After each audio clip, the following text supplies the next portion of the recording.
Our next guest, who I think I last saw in person at the Ron Jaworski Media Day or the Ron Jaworski Tournament, might have been the Celebrity Golf Classic that he has. We're going to turn things over for our outside view to Jordan Raanan. He is ESPN NFL Nation, covers the New York Giants, and is joining us now. Jordan, thanks for being with us.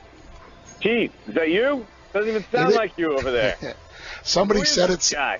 They said it sounded like Kermit the Frog, who had too many menthols. Yeah, seriously, something's not right over there. Gotta get healthy. Yes. Do you have a lozenge that I could borrow? But the easiest way to do this is to then ask you the questions and let you do all the talking as you provide our outside view. So first and foremost, Jordan, I'll start with this: the fact that you say Giants, Eagles. 90% of the people that are going to talk about the Giants are going to say OBJ, kicking net, OBJ, Odell Beckham Jr., Eli, OBJ. There's another receiver in this game who tonight's game has big meaning for, and you tweeted about it saying that he's coming full circle. Tell us that story.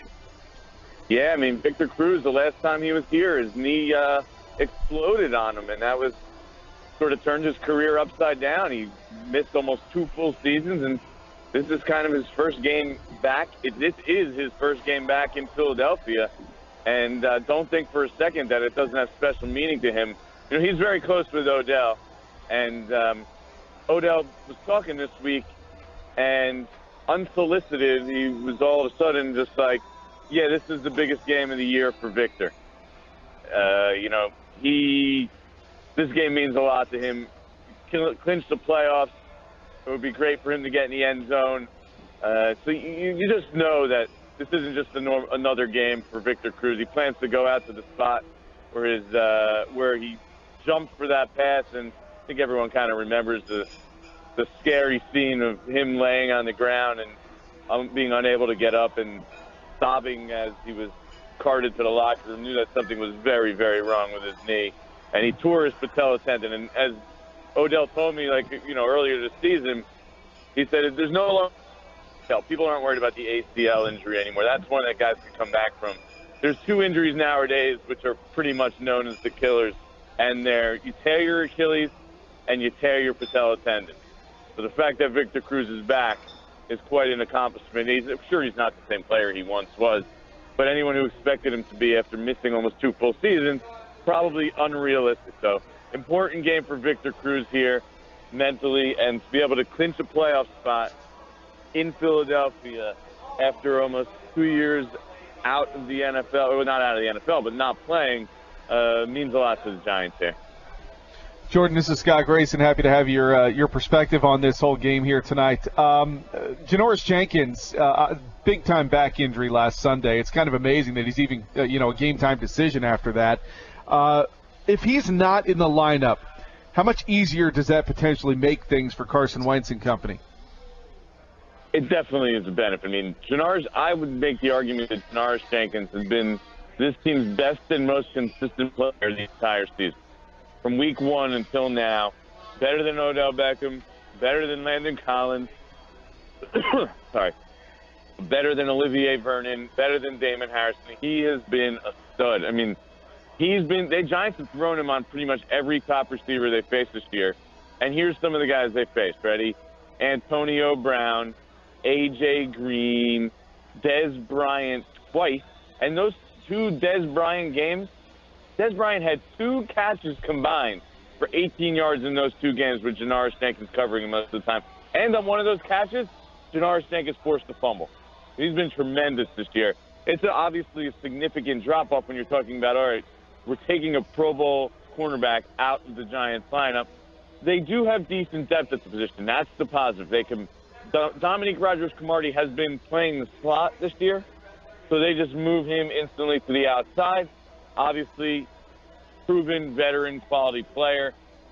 So it's not an injury the Giants can't overcome, but then it's like a trickle-down effect. Then all of a sudden, Cody Sensabaugh and Trevin Wade start filtering into the lineup more, and so it's obviously not the same. But look, if there's a game for the Giants to be without their top cornerback, it's against the Eagles. You guys see their wide receivers every day. Is there anyone on the Eagles that the Giants cornerbacks are scared of? I really doubt it. There's nobody Eagles fans are scared of out there. When you look at it, Jordan, you're probably scared of Nelson Aguilar if the ball's coming at his hands. That's what you're probably scared of. I'm scared of how many plays they give him, quite frankly. But when you look at what's at stake here for the Giants, they've not had a lot of success historically in recent years here in Philadelphia. It's a night game. Obviously, the Eagles are out of any kind of playoff contention, but they get Lane Johnson back. Where are the Giants and Giants fans, perhaps, in terms of feeling confident that they're going to walk out of Philadelphia tonight with a win?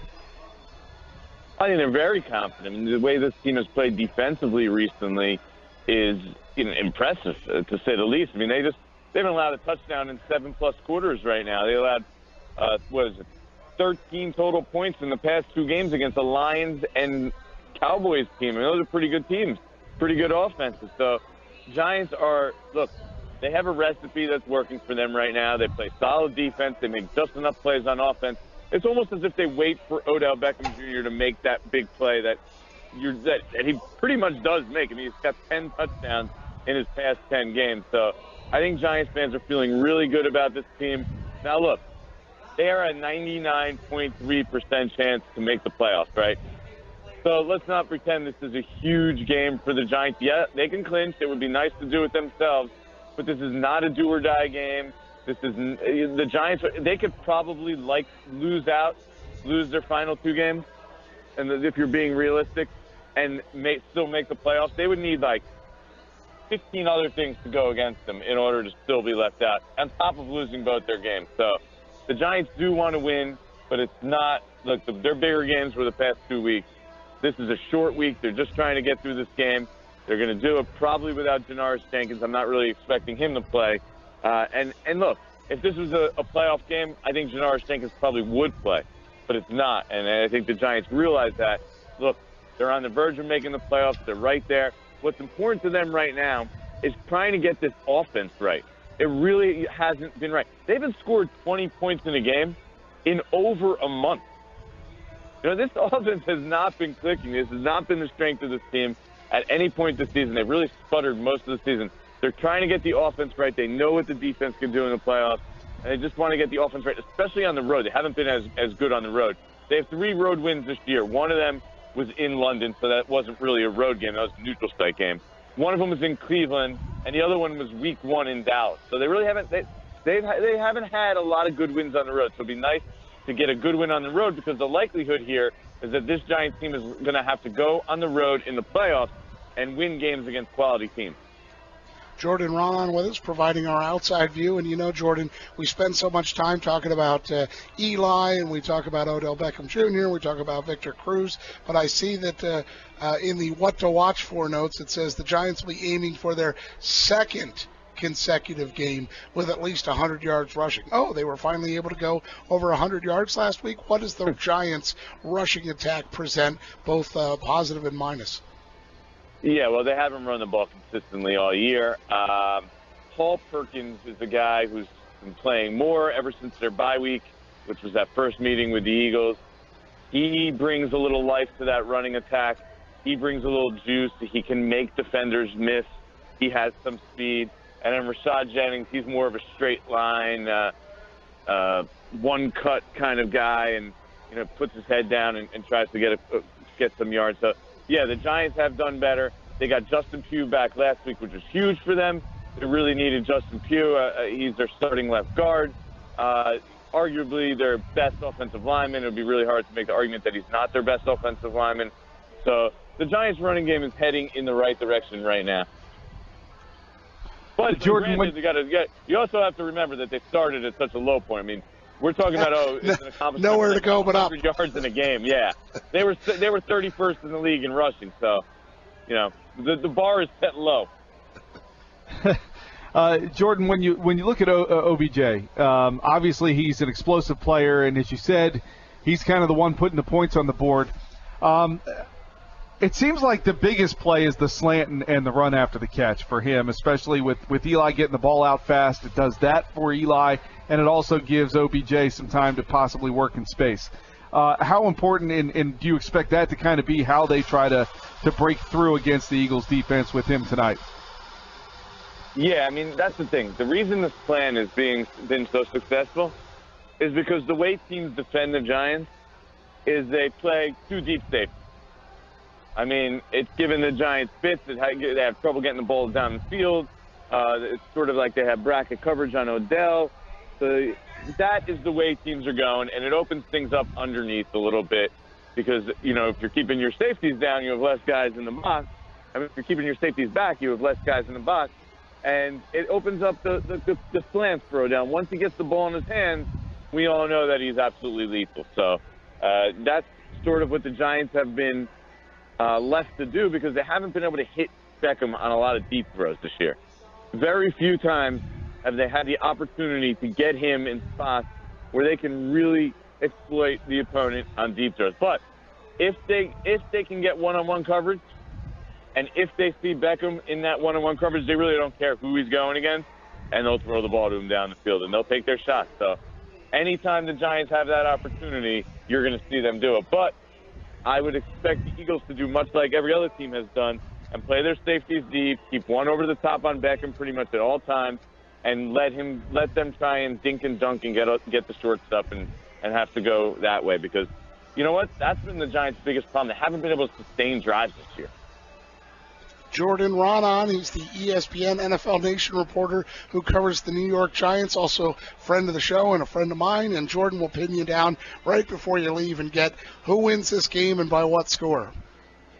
I'm going with Giants 20-12. That's their kind of game. You know, what they're best at. The number one asset for this Giants team this year is they don't let up points, meaning that because the reason for that is they're the best red zone defense in the NFL. So the Eagles might move the ball, but it's going to be hard to get in the end zone. They don't have the playmakers to consistently put up a lot of points. So I see them struggling to put up points against this Giants defense. And then the offense, they'll do what they've done. They'll struggle, they'll sputter for a good, portion of the game. But they'll make enough big plays down, Odell Beckham or Victor Cruz down the field. They'll get in the end zone a couple times and leave with a 20-12 victory. They're 9th in 10 games, which you have to admit is very impressive. Yes, and a playoff spot, too, if they can win tonight. Certainly, they look like they're going to get in anyway, but, yes, they would have the chance to clinch the playoffs in the arch-rival city of Philadelphia. He's Jordan Raanan, ESPN NFL Nation. Thanks, buddy. Thanks so much for your time, and enjoy the game. You got it, guys. Anytime. You guys have a good one, all right?